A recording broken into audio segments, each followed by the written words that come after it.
समाज के विभिन्न तबकों में, समाज के विभिन्न वर्गों में जब इस तरह की विरोधी भावनाएं अपने धर्म के प्रति आने लगी, जो वैदिक धर्म कहलाता था, तो निश्चित रूप से इसने कई तरीके के नए विचारों को जन्म दिया और विचार मंथन शुरू हुआ। लोग सोचने लगे कि क्या धर्म खर्चीला होना चाहिए? ब्राह्मणों का वर्चस्व किस लिए होता है समाज में? जीवन क्या है? मृत्यु क्या है? हम इस धरती पर क्यों आए हैं? हमारे जीवन का उद्देश्य क्या है? आनंद क्या है? और आनंद पाने के लिए क्या किया जा सकता है? आदि आदि ऐसे अनेक सवाल और इसके अनेक जवाब। सभी सवालों के लोग अपने अपने अनुसार इसकी विवेचना करने लगे, इस पर विचार मंथन करने लगे। और बहुत से विचारक ऐसे थे जो घुमक्कड़ थे, घुमक्कड़ प्रकृति के थे, घुमक्कड़ प्रवृत्ति के थे और घूम घूम कर लोगों के साथ बैठकर आश्रम में, जंगलों में, नुक्कड़ में, यहाँ वहाँ बैठकर उनके साथ अपने विचारों का आदान प्रदान करते थे। और इस आदान प्रदान का परिणाम कि धीरे धीरे वैदिक धर्म के प्रति लोगों का मोह कम ही नहीं होता गया, बल्कि उसके प्रति एक तरीके से नफरत बढ़ने लगी। और इसके जिम्मेदार मुख्य रूप से ब्राह्मणों को ही ठहराया गया। स्वाभाविक था। तो इन नए विचारों के उदय के साथ साथ, विचार मंथन के साथ साथ, जब मंथन होता है तो एक निचोड़ निकलता है। यही निचोड़ था बुद्ध धर्म और जैन धर्म के रूप में दो नई सोच का सामने आना। और उसका श्रेय जाता है गौतम बुद्ध और भगवान महावीर को। नए विचारों के उदय के साथ ही साथ पांचवा कारण जिसे हम मान सकते हैं इस समय के काल के बौद्ध धर्म और जैन धर्म के उदय के कारणों में, तो पांचवा कारण है नई कृषि आधारित व्यवस्था। ये क्या है? आपको याद होगा, मैंने पूर्व में बताया था कि मगध राज्य जो है वो भौगोलिक दृष्टि से तो बहुत बढ़िया जगह स्थित था।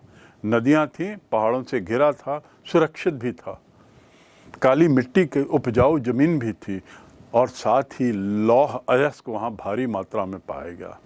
लौह अयस्क की खोज ने पूरी जीवन शैली बदल दी। कृषि जो काफी कुछ खुदाई पर निर्भर करता है, जितना गहरा खोदेंगे उतनी ही जमीन उपजाऊ होगी, उर्वरक उसको मिलेगा, नैसर्गिक उर्वरक। वह पत्थरों से संभव नहीं हो पा रहा था और लौह अयस्क की खोज ने कृषि व्यवस्था में क्रांति ला दी। उसके कारण खेत में जुताई बेहतर होने लगी, बैलों का उपयोग ज़्यादा बढ़ गया और साथ ही साथ लोहे के अन्य सामान भी बनने लगे। जीवन और ज़्यादा स्थिर हो गया। वहाँ की सभ्यता के, वहाँ के लोग और ज़्यादा स्थायी हो गए, बस गए, गांव बनने लगे, शहरों का रूप लेने लगे, नए नए नगर स्थापित हुए। तो एक तरीके से एक नई अर्थव्यवस्था, कृषि आधारित व्यवस्था, और वह भी लौह कृषि आधारित अर्थव्यवस्था उस समय देखी गई। जब ये ऐसी अर्थव्यवस्था में बैलों की सख्त जरूरत थी, ज़्यादा से ज़्यादा बैलों की, और दूसरी ओर इस धर्म में एक वर्ग ऐसा निकला मगध में ही जो मांसाहारी बन गया और पशु बलि में विश्वास करने लगा। धार्मिक कर्म कांड में पशु बलि पर भी जोर दिया जाने लगा। तो पशु बलि और मांसाहारी प्रवृत्ति के कारण जहां बैल धन कम हो रहे थे, दूसरी ओर वहां इनकी मांग बढ़ रही थी। तो इसने भी लोगों को सोचने पर विवश कर दिया कि क्या ऐसी जीवन शैली हमारे लिए लाभदायक है। और इस सोच ने धीरे धीरे एक तरीके से वैदिक धर्म के प्रति विरोध को बढ़ावा दिया। अब हम आते हैं अगले बिंदु पर, वह है क्षत्रिय धर्म से जुड़े क्षत्रिय लोगों का क्या योगदान है इस दो धर्मों के उदय में। सर्वप्रथम आपको जानना अति आवश्यक है कि दोनों महावीर जैन धर्म के संस्थापक और गौतम बुद्ध धर्म के संस्थापक दोनों क्षत्रिय थे। ये जान लें, दोनों ने धार्मिक कार्य किए। उन्हें हम धार्मिक कार्यों के रूप में जानते हैं, उन्हें एक तरीके से हम धर्म के संस्थापक के रूप में जानते हैं, लेकिन दोनों मूल रूप से क्षत्रिय थे। आखिर ऐसा क्या था कि क्षत्रिय होते हुए इन्होंने नए धर्म की स्थापना की या नए विचारों को जन्म दिया जो बाद में धर्म का रूप लिया। वैदिक धर्म में, वैदिक सिस्टम में जो 4 वर्ग थे उसमें क्षत्रियों का स्थान दूसरा था, और ये क्षत्रिय ब्राह्मणों के बढ़ते डोमिनेंस से, ब्राह्मणों के बढ़ते वर्चस्व से नाखुश थे। इनका कतई ये विश्वास नहीं था कि ये ब्राह्मण लोग जो हैं वो किसी तरीके से हमें ज़्यादा से ज़्यादा दबाएं, और इस प्रकार समय के साथ साथ क्षत्रियों में इस बात को लेकर बहुत विरोध बढ़ने लगा कि ब्राह्मणों के बाद हमारी जो वर्ग है उसको गिना जाता है जो नाजायज है। यही बात वैश्यों के साथ भी हुई, जो तीसरी श्रेणी में माने जाते थे। ब्राह्मण, क्षत्रिय, वैश्य और शूद्र। वैश्यों का स्थान समाज में ब्राह्मणिक समाज ने तीसरा स्थान रखा था। वैश्य लोग लोहे के आने के बाद उनका व्यापार काफी बढ़ा। क्यों? क्योंकि जिसे हम बार्टर सिस्टम कहते हैं, विनिमय का तरीका, सामान को खरीदने बेचने के सबका विनिमय का तरीका, वह अब बदल कर अब व्यापार जो है वो सिक्कों के बल पे होने लगा, और वो सिक्के होते थे लोहे के।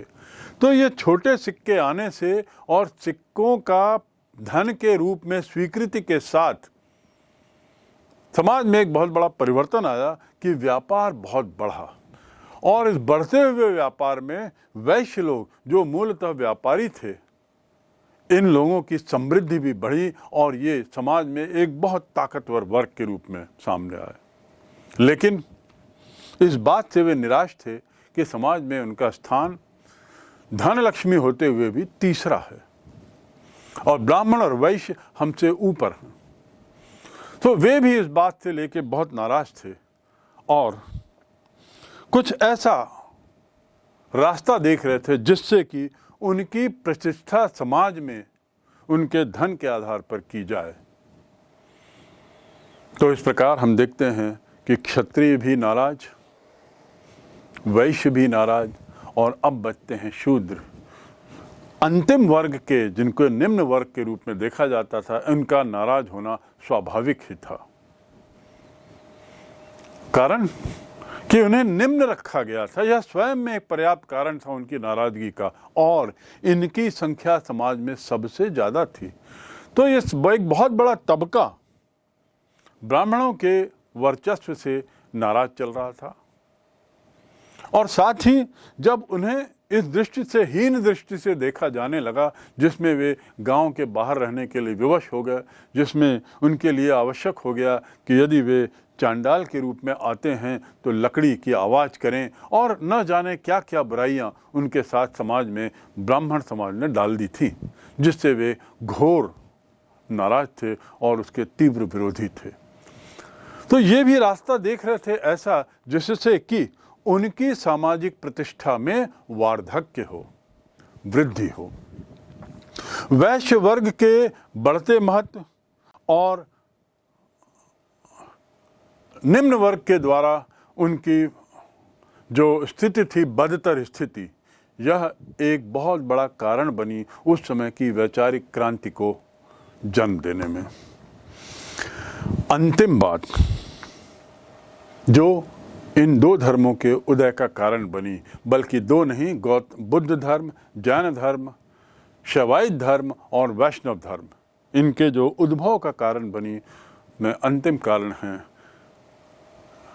राजनीतिक सपोर्ट, यानी जो जिसे हम कह सकते हैं कि उस समय की जो राजनीतिक परिस्थिति थी मगध की।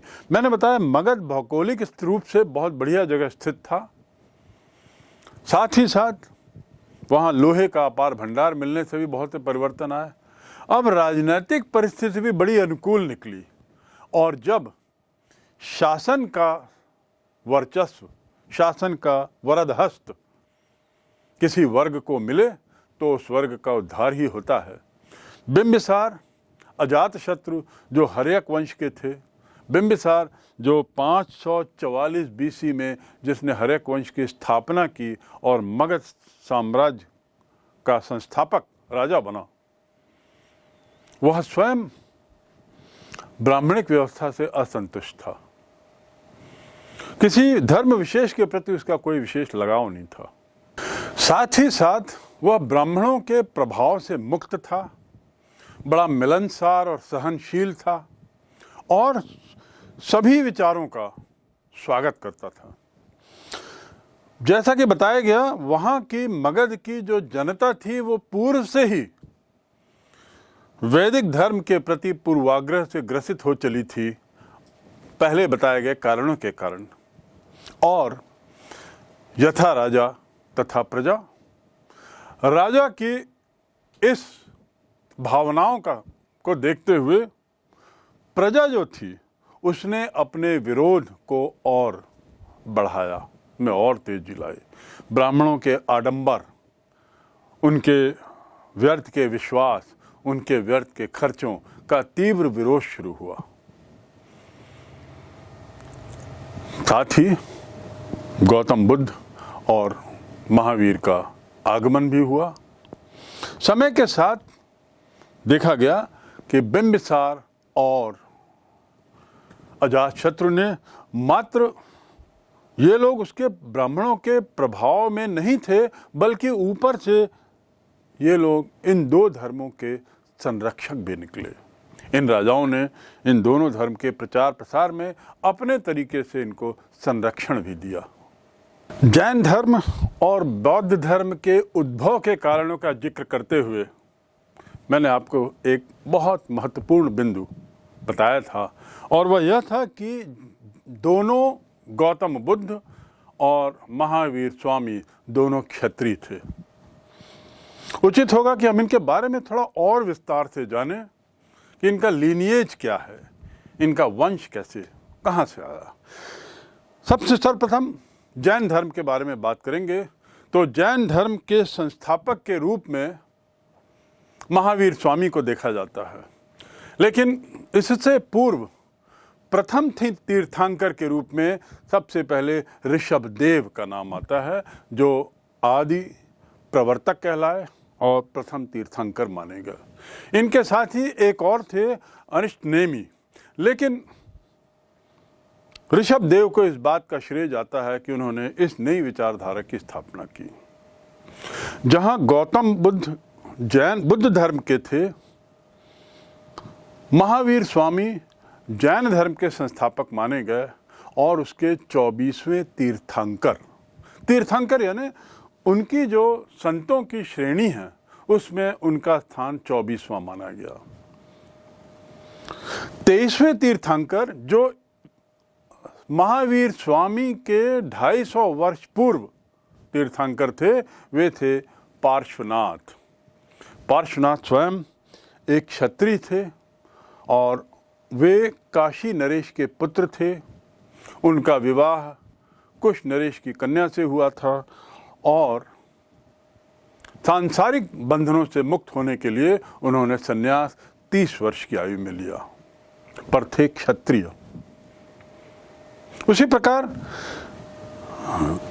महावीर स्वामी ये स्वयं भी क्षत्रिय परिवार से जुड़े हुए थे और 540 ईस्वी पूर्व में इनका जन्म हुआ वैशाली में, और उसके बाद इन्होंने भी 30 वर्ष की आयु में पार्श्वनाथ जैसे सांसारिक जीवन को त्याग दिया और इन मोह बंधनों से मुक्त होकर संन्यास की ओर चले गए।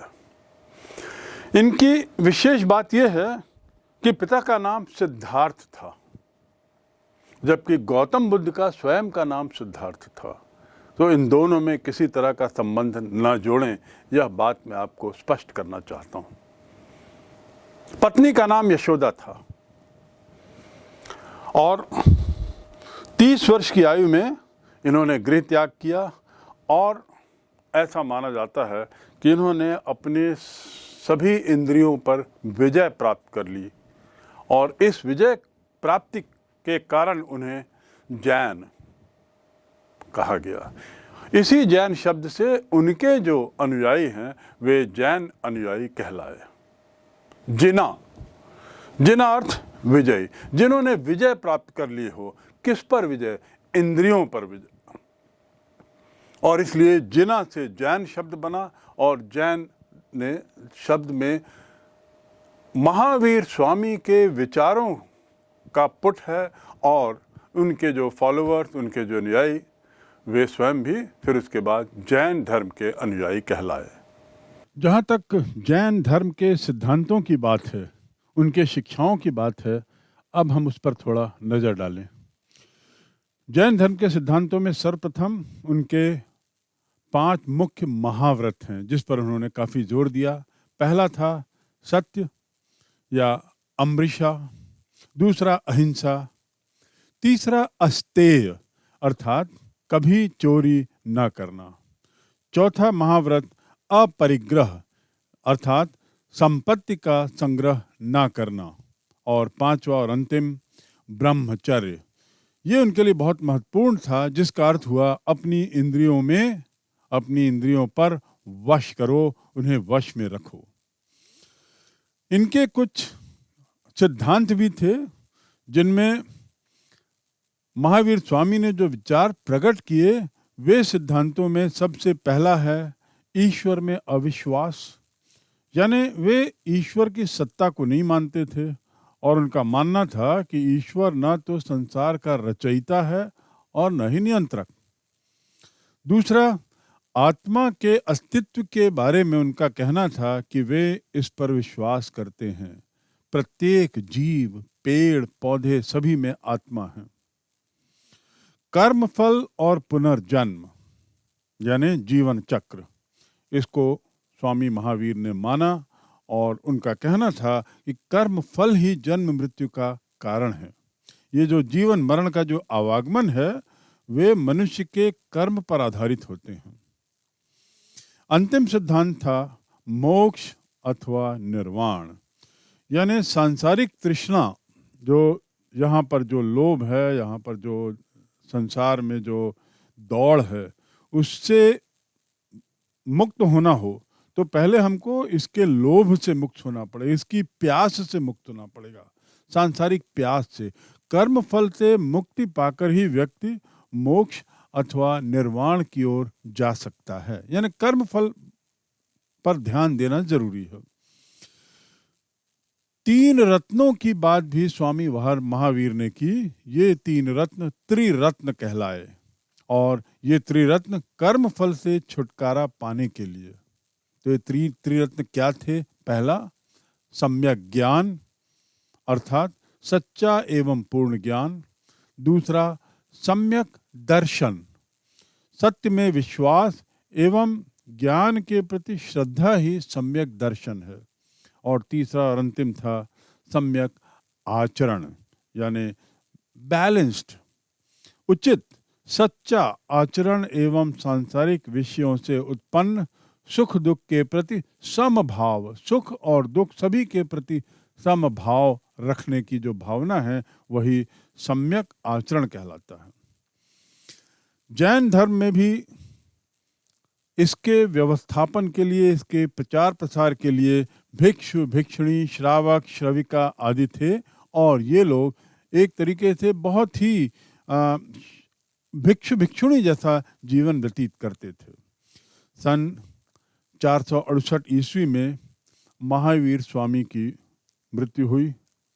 उसके मृत्यु के लगभग 200 साल बाद इस धर्म में कुछ परिवर्तन आए और भीषण अकाल पड़ने से भद्रबाहु नाम के एक साधु के नेतृत्व में कुछ जैन दक्षिण भारत चले गए। स्थूलभद्र के नाम से जो ग्रुप था, जो वर्ग था, वह वहीं मगध में रुका रहा। तो इस प्रकार जो दक्षिण भारत गए उन्होंने कुछ परिवर्तन अपने में ढाले और मगध के लोगों में भी कुछ परिवर्तन हुआ। स्थूलभद्र जो मगध में रह गए अपने अनुयायियों के साथ, उन्होंने श्वेत वस्त्र धारण कर लिया और ज़्यादा उदारवादी, ज़्यादा सुधारवादी हो गए। ये पार्श्वनाथ के अनुयायी थे और इसीलिए ये लोग श्वेतांबर कहलाए, क्योंकि इन्होंने सफ़ेद वस्त्र धारण किए। जहाँ तक दक्षिण भारत गए भद्रबाहु की बात है, तो भद्रबाहु के अनुयायी जैन धर्म की कट्टरता पर विश्वास किए, यानी स्वामी महावीर ने जैसी अपने सिद्धांत रखे थे उनका कठोर रूप में पालन दक्षिण भारत के अनुयायियों ने किया। और इस प्रकार ये लोग वस्त्र पहनने में विश्वास नहीं करते थे। इन्होंने उनके सिद्धांतों को सख्ती से अपनाया, जारी रखा, और इसीलिए इन्हें दिगंबर कहा जाता है। दिक धन अंबर, बिना कपड़ों के, निर्वस्त्र। अंतिम बिंदु जैन धर्म के प्रसार को लेकर है कि आखिर इसका प्रसार क्यों हुआ, इसका विस्तार क्यों हुआ। संक्षिप्त में यदि जाने तो राजकीय संरक्षण एक इसका मुख्य कारण था, जिसमें बिंबिसार, अजातशत्रु, मौर्य सम्राट चंद्रगुप्त मौर्य, बिंदुसार एवं कलिंग के राजा खरावेल, ये लोग इनके अनुयायी थे। दूसरा, ये एक बड़ी बोलचाल की भाषा थी, बड़ी सामान्य भाषा, प्राकृत। इस भाषा में इन्होंने अपनी बातें रखी। प्राकृत भाषा क्लिष्ट संस्कृत भाषा की तुलना में जनप्रिय थी, इसलिए इसके प्रयोग के कारण भी जैन धर्म का प्रचार प्रसार हुआ। यह धर्म इसलिए भी प्रचलित हुआ क्योंकि इसमें सामाजिक समानता की बात कही गई थी। किसी भी तरह की जात पात का घोर विरोध किया गया था। धर्म के द्वार सभी के लिए खुले थे।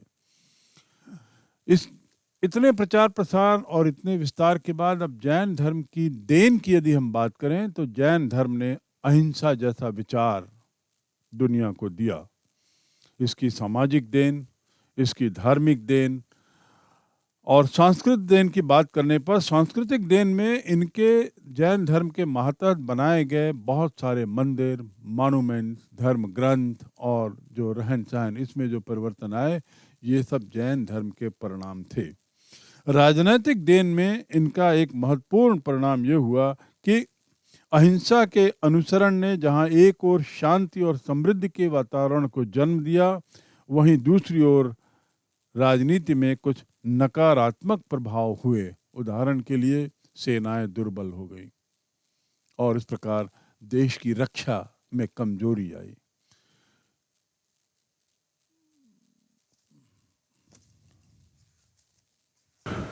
छह 600 ईस्वी पूर्व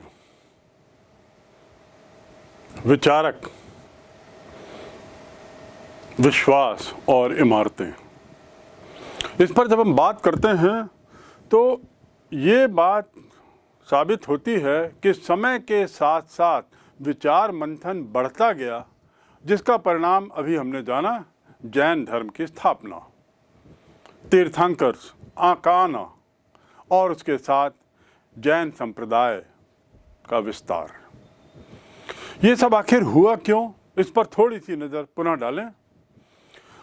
वैदिक परंपरा जो उस समय थी, उसमें जो परिवर्तन आ रहे थे और उस परिवर्तनों में जो ब्राह्मणों का जो उनकी जो भूमिका थी, उसको लेकर बड़े सवाल उठ रहे थे, बड़े प्रश्न चिन्ह लगाए जा रहे थे। साथ ही साथ धार्मिक प्रक्रियाओं में, धार्मिक अनुष्ठानों में जो बुराइयां जुड़ गई थी, उसने भी समाज के बहुत बड़े तबके को सोचने पे विवश कर दिया।